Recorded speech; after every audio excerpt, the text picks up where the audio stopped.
እናንተን ዛፍ ለመቁረጥ ሲያዣብቡ የሚውሉ ገራሚ ሰዎች ናቸው።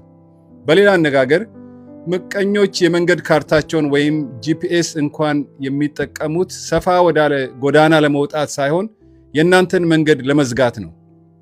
ከዚህም በላይ የሚያሳዝነው ምቀኞች እናንተ ያገኛችሁትን ከመመኘት ወይንም ከማግኘትም በላይ እነርሱ የሚፈልጉት በእድገታችሁ በእነሱ ውስጥ የተፈጠረው ረብሽ በየትኛውም መንገድ እንዲወገድላቸው ነው። ስለዚህ የሚረኩት በእናንተ መሰበር ነው፣ በእናንተ አንገት መድፋት ነው።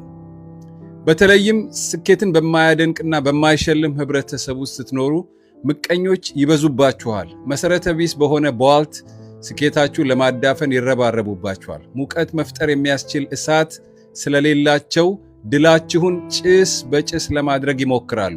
ከዛ የተነሳ ማደግን መሻሻልን እንድትፈሩት ትገደዱና አብሮ መጨስ፣ አብሮ መደንቆርና አብሮ መቆርቆዝ ይሆናል ትርፉ።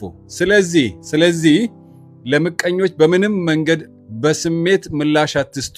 እሱ ብዙ ጊዜ የክፋት ስራቸውን ለማስፋፋት አመቺ ኢንቫይሮንመንት ሁኔታን ይፈጥርላቸዋል።